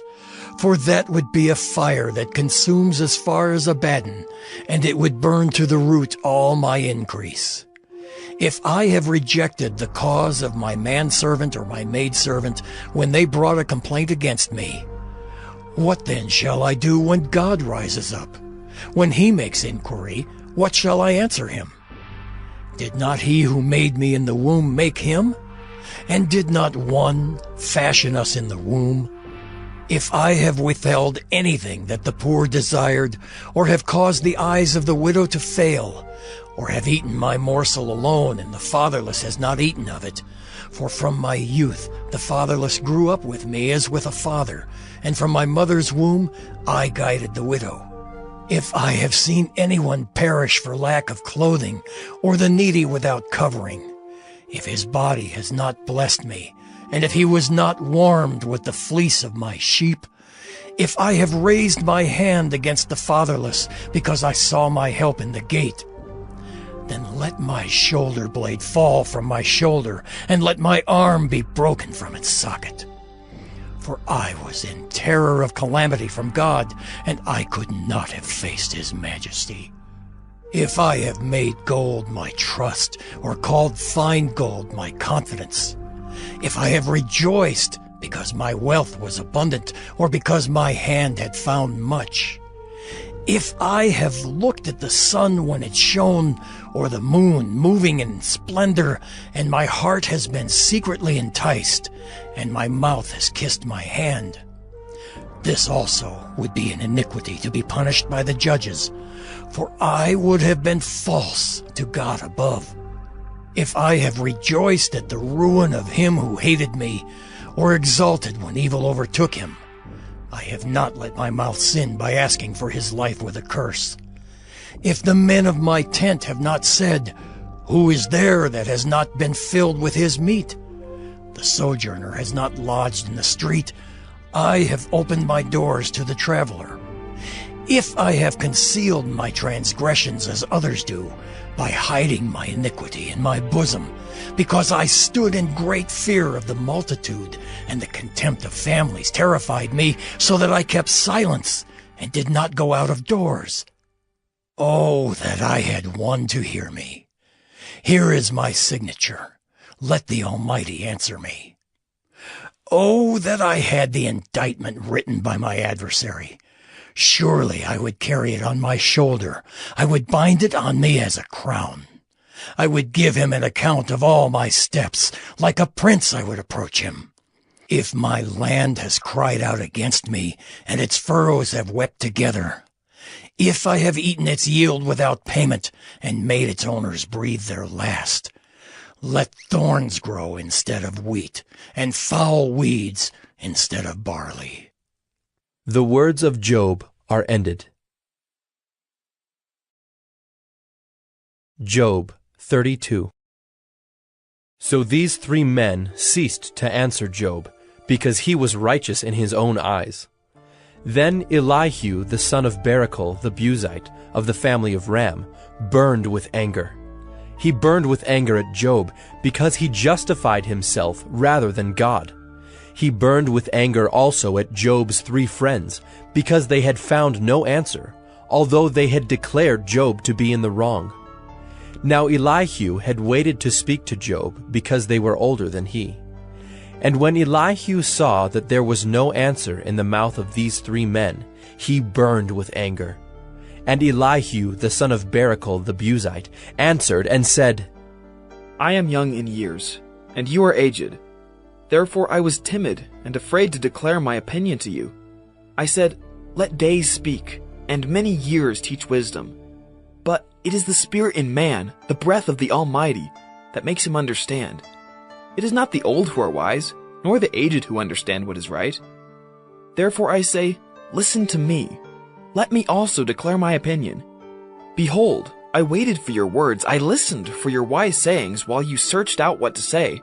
I gave you my attention, and behold, there was none among you who refuted Job or who answered his words. Beware lest you say, We have found wisdom. God may vanquish him, not a man. He has not directed his words against me, and I will not answer him with your speeches. They are dismayed. They answer no more. They have not a word to say. And shall I wait, because they do not speak? because they stand there and answer no more? I also will answer with my share. I also will declare my opinion. For I am full of words. The spirit within me constrains me. Behold, my belly is like wine that has no vent, like new wineskins ready to burst. I must speak, that I may find relief. I must open my lips and answer. I will not show partiality to any man, or use flattery toward any person, for I do not know how to flatter, else my Maker would soon take me away. Job 33. But now, hear my speech, O Job, and listen to all my words. Behold, I open my mouth, the tongue in my mouth speaks. My words declare the uprightness of my heart, and what my lips know they speak sincerely. The Spirit of God has made me, and the breath of the Almighty gives me life. Answer me if you can. Set your words in order before me. Take your stand. Behold, I am toward God as you are. I too was pinched off from a piece of clay. Behold, no fear of me need terrify you. My pressure will not be heavy upon you. Surely you have spoken in my ears, and I have heard the sound of your words. You say, I am pure without transgression. I am clean, and there is no iniquity in me. Behold, he finds occasions against me. He counts me as his enemy. He puts my feet in the stocks, and watches all my paths. Behold, in this you are not right. I will answer you, for God is greater than man. Why do you contend against him, saying he will answer none of man's words? For God speaks in one way, and in two, though man does not perceive it. In a dream, in a vision of the night, when deep sleep falls on men, while they slumber on their beds. Then he opens the ears of men and terrifies them with warnings, that he may turn man aside from his deed and conceal pride from a man. He keeps back his soul from the pit, his life from perishing by the sword. Man is also rebuked with pain on his bed and with continual strife in his bones, so that his life loathes bread and his appetite the choicest food. His flesh is so wasted away that it cannot be seen, and his bones that were not seen stick out. His soul draws near the pit, and his life to those who bring death. If there be for him an angel, a mediator, one of the 1,000, to declare to man what is right for him, and he is merciful to him and says, Deliver him from going down into the pit. I have found a ransom. Let his flesh become fresh with youth. Let him return to the days of his youthful vigor. Then man prays to God, and he accepts him. He sees his face with a shout of joy, and he restores to man his righteousness. He sings before men and says, I sinned and perverted what was right, and it was not repaid to me. He has redeemed my soul from going down into the pit, and my life shall look upon the light. Behold, God does all these things twice, 3 times with a man, to bring back his soul from the pit, that he may be lighted with the light of life. Pay attention, O Job. Listen to me. Be silent, and I will speak. If you have any words, answer me. Speak, for I desire to justify you. If not, listen to me. Be silent, and I will teach you wisdom.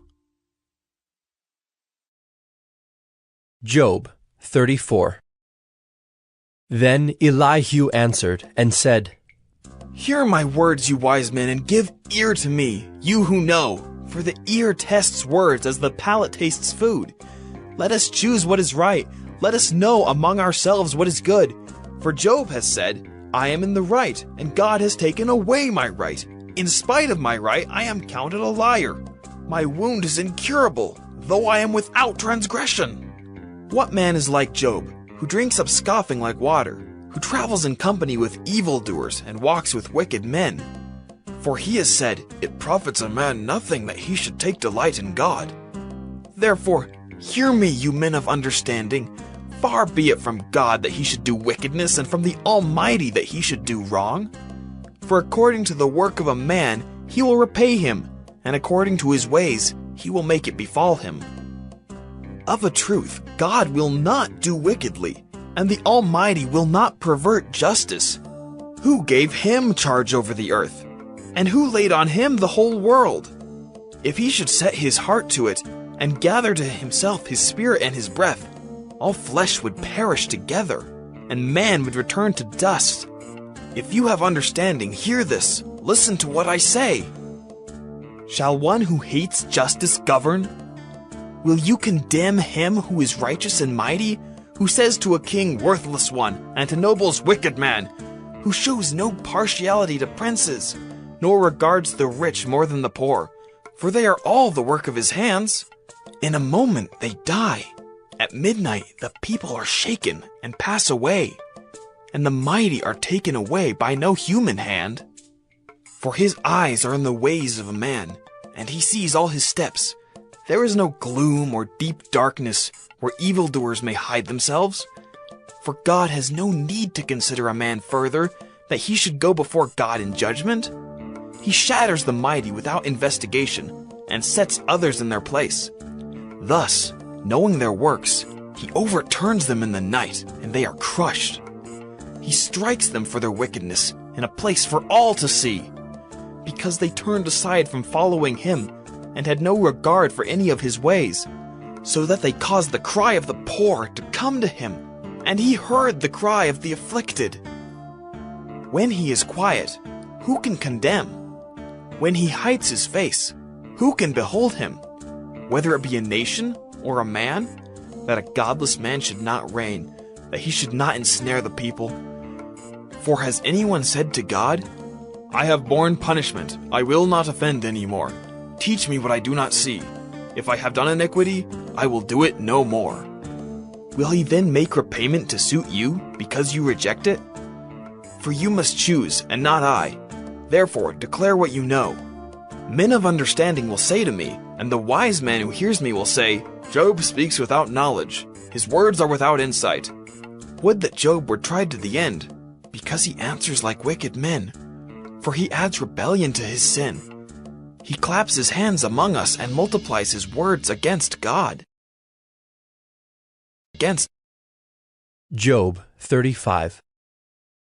And Elihu answered and said, Do you think this to be just? Do you say, it is my right before God?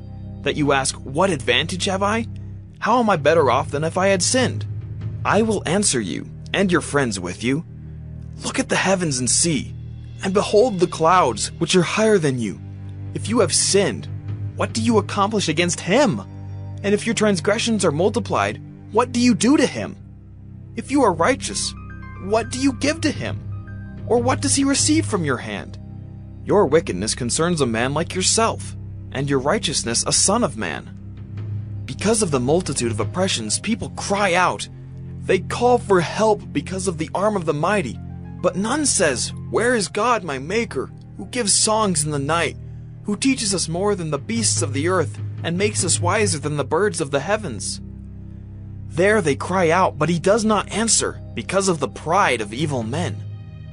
Surely God does not hear an empty cry, nor does the Almighty regard it. How much less when you say that you do not see him, that the case is before him, and you are waiting for him. And now, because his anger does not punish, and he does not take much note of transgression, Job opens his mouth in empty talk. He multiplies words without knowledge. Job 36. And Elihu continued, and said, Bear with me a little, and I will show you, for I have yet something to say on God's behalf. I will get my knowledge from afar, and ascribe righteousness to my Maker. For truly, my words are not false. One who is perfect in knowledge is with you. Behold, God is mighty, and does not despise any. He is mighty in strength of understanding. He does not keep the wicked alive, but gives the afflicted their right. He does not withdraw his eyes from the righteous, but with kings on the throne, he sets them forever, and they are exalted. And if they are bound in chains, and caught in the cords of affliction, then he declares to them their work and their transgressions, that they are behaving arrogantly. He opens their ears to instruction, and commands that they return from iniquity. If they listen and serve him, They complete their days in prosperity, and their years in pleasantness. But if they do not listen, and what was set on your table was full of fatness, but you are full of the judgment on the wicked, judgment and justice seize you. Beware, lest wrath entice you into scoffing, and let not the greatness of the ransom turn you aside. Will your cry for help avail to keep you from distress, or all the force of your strength? Do not long for the night when peoples vanish in their place. Take care, do not turn to iniquity, for this you have chosen rather than affliction. Behold, God is exalted in his power. Who is a teacher like him? Who has prescribed for him his way? Or who can say, you have done wrong? Remember to extol his work of which men have sung. All mankind has looked on it. Man beholds it from afar. Behold, God is great, and we know him not. The number of his years is unsearchable. For he draws up the drops of water, they distill his mist in rain, which the skies pour down and drop on mankind abundantly. Can anyone understand the spreading of the clouds, the thunderings of his pavilion? Behold, he scatters his lightning about him, and covers the roots of the sea. For by these he judges peoples, he gives food in abundance. He covers his hands with the lightning, and commands it to strike the mark. Its crashing declares his presence. The cattle also declare that he rises. Job 37. At this also my heart trembles and leaps out of its place. Keep listening to the thunder of his voice and the rumbling that comes from his mouth. Under the whole heaven he lets it go, and his lightning to the corners of the earth. After it, his voice roars. He thunders with his majestic voice, and he does not restrain the lightnings when his voice is heard. God thunders wondrously with his voice. He does great things that we cannot comprehend. For to the snow he says, fall on the earth. Likewise to the downpour, his mighty downpour. He seals up the hand of every man, that all men whom he made may know it. Then the beasts go into their lairs, and remain in their dens. From its chamber comes the whirlwind, and cold from the scattering winds. By the breath of God, ice is given, and the broad waters are frozen fast. He loads the thick cloud with moisture. The clouds scatter his lightning. They turn around and around by his guidance, to accomplish all that he commands them on the face of the habitable world.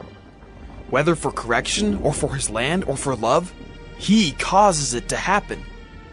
Hear this, O Job. Stop and consider the wondrous works of God. Do you know how God lays his command upon them, and causes the lightning of his cloud to shine? Do you know the balancings of the clouds, the wondrous works of him who is perfect in knowledge? You whose garments are hot when the earth is still because of the south wind? Can you, like him, spread out the skies, hard as a cast metal mirror? Teach us what we shall say to him.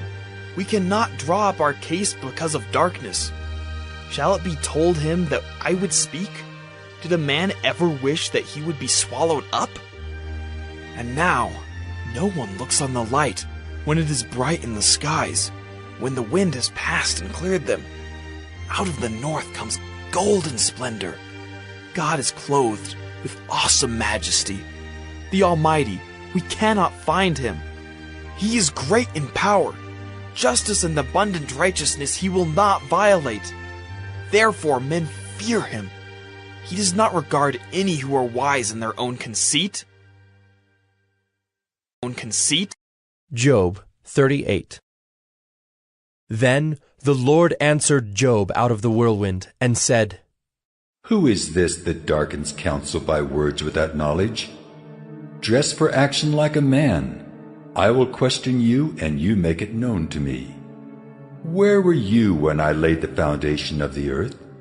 Tell me if you have understanding. Who determined its measurements? Surely you know.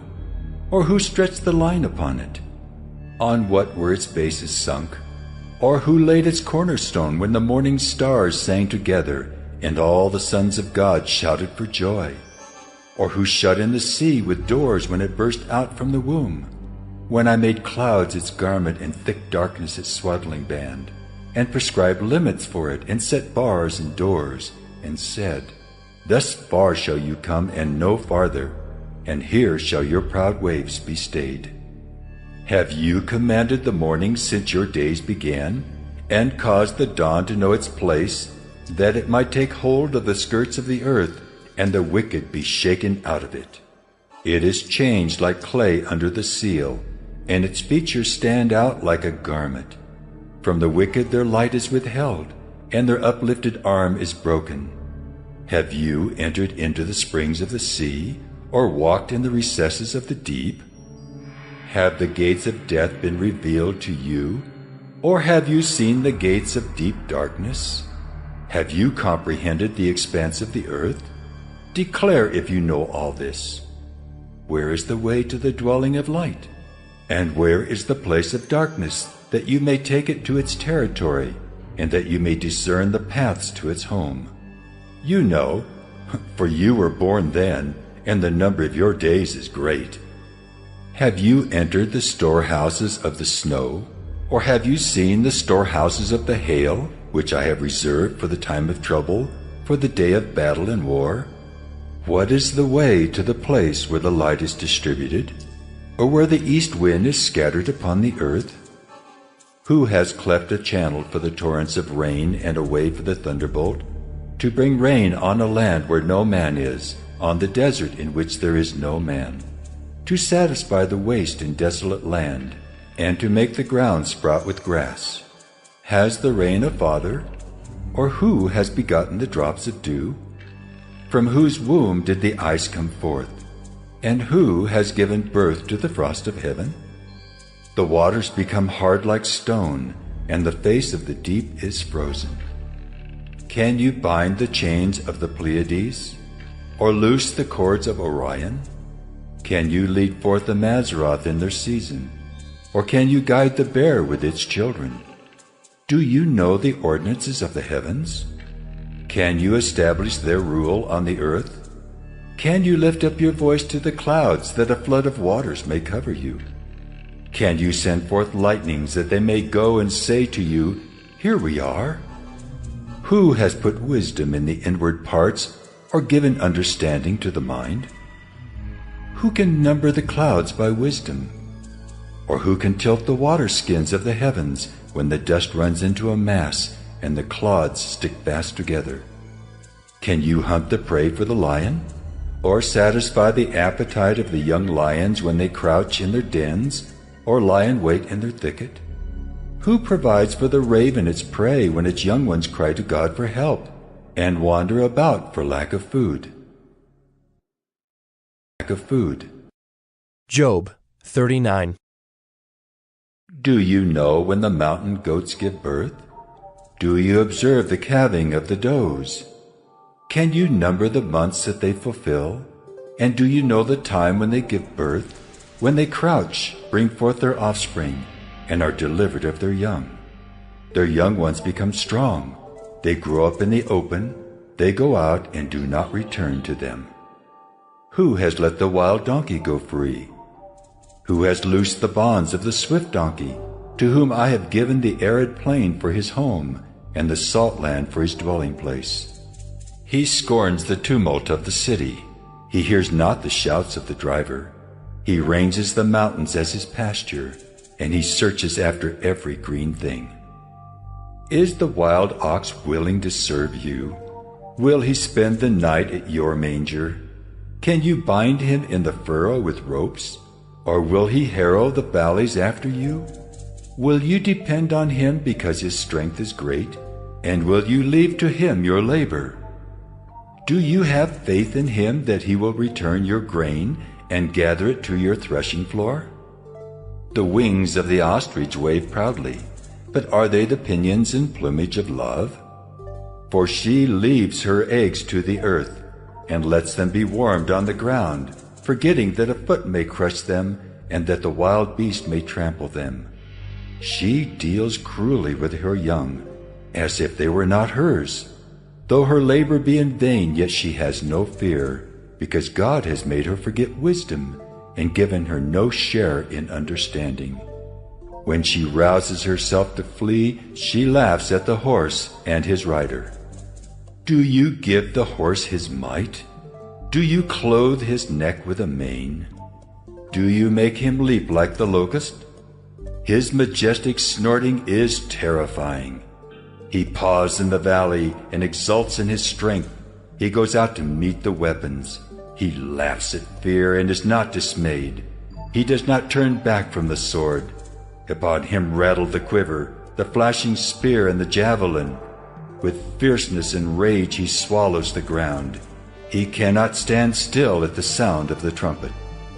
When the trumpet sounds, he says, "Aha!" He smells the battle from afar, the thunder of the captains and the shouting. Is it by your understanding that the hawk soars and spreads his wings toward the south? Is it at your command that the eagle mounts up and makes his nest on high? On the rock he dwells and makes his home, on the rocky crag and stronghold. From there he spies out the prey. His eyes behold it from far away. His young ones suck up blood, and where the slain are, there is he. Job 40. And the Lord said to Job, Shall a fault finder contend with the Almighty? He who argues with God, let him answer it. Then Job answered the Lord and said, Behold, I am of small account. What shall I answer you? I lay my hand on my mouth. I have spoken once, and I will not answer. Twice, but I will proceed no further. Then the Lord answered Job out of the whirlwind and said, Dress for action like a man. I will question you, and you make it known to me. Will you even put me in the wrong? Will you condemn me that you may be in the right?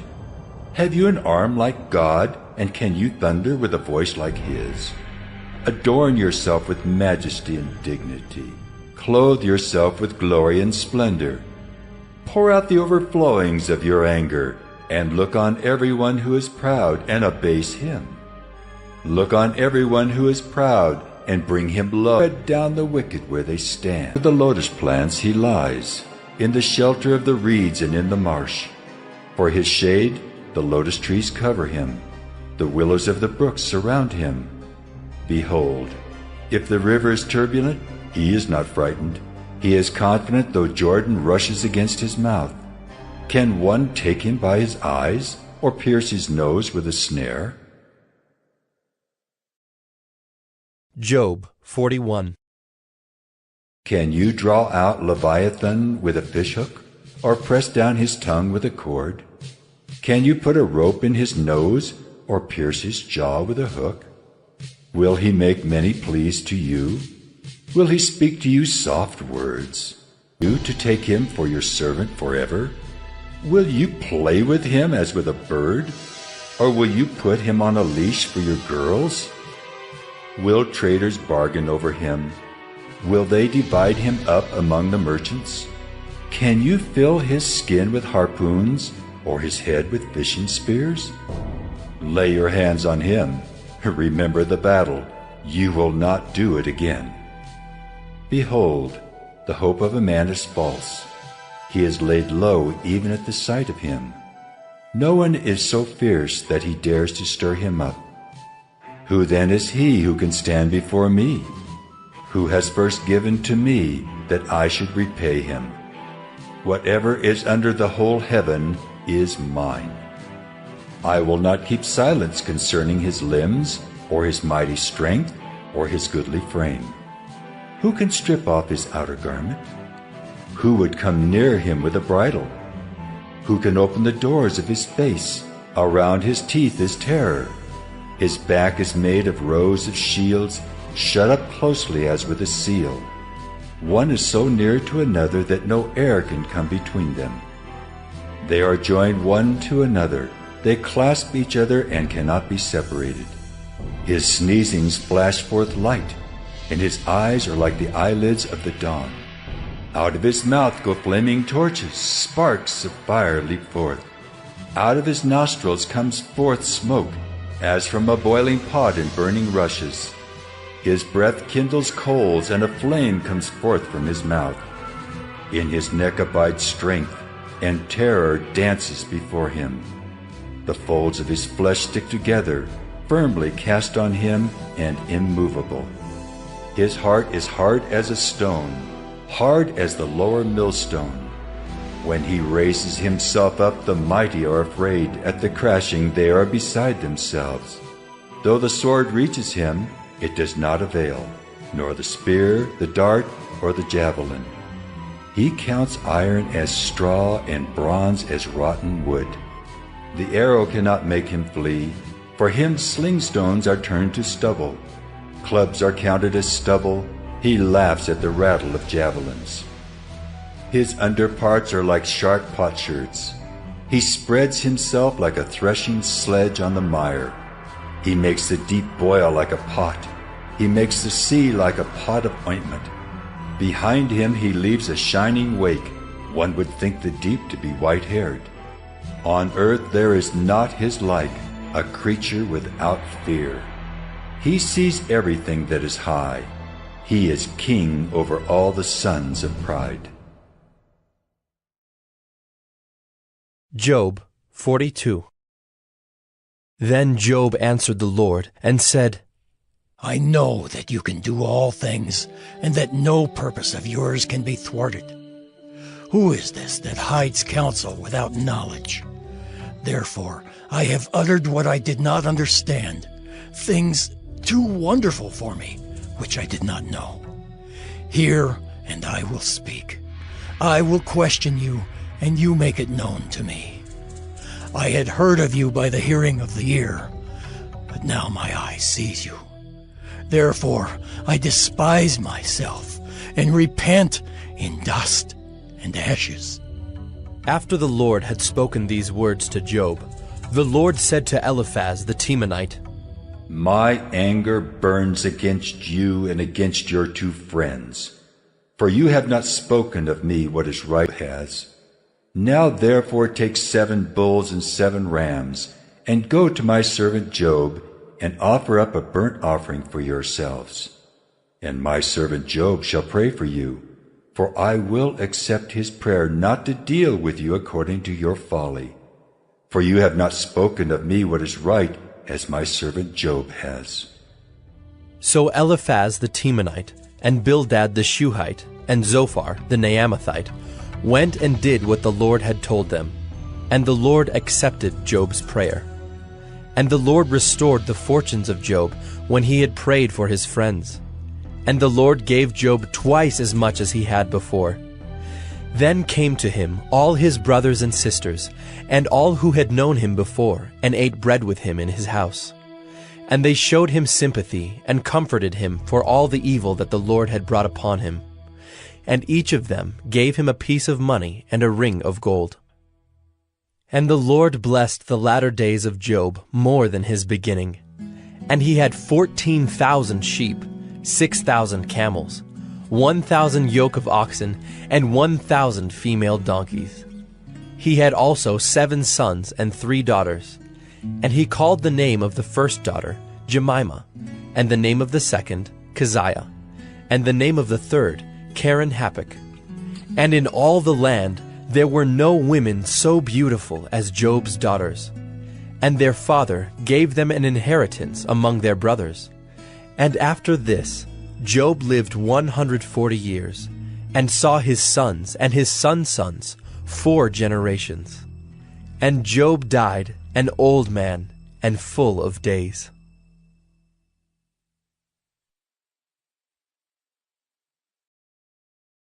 Job 1. There was a man in the land of Uz, whose name was Job, and that man was blameless and upright, one who feared God and turned away from evil. There were born to him 7 sons and 3 daughters. He possessed 7,000 sheep, 3,000 camels, 500 yoke of oxen, and 500 female donkeys, and very many servants, so that this man was the greatest of all the people of the East. his sons used to go and hold a feast in the house of each one on his day, and they would send and invite their 3 sisters to eat and drink with them.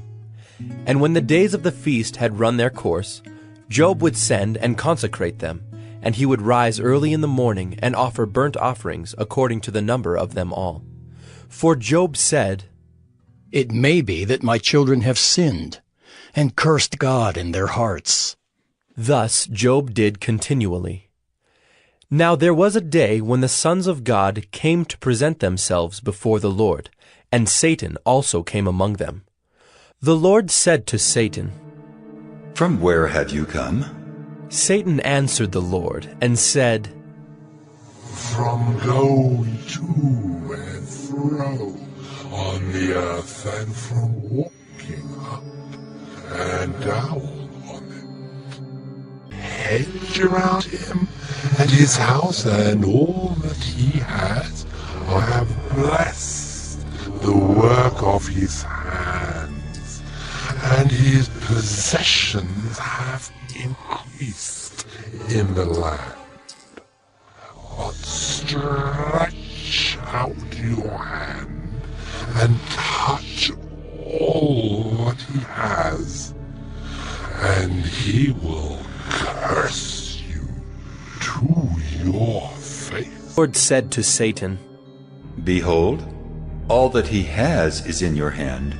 Only against him do not stretch out your hand." So Satan went out from the presence of the Lord.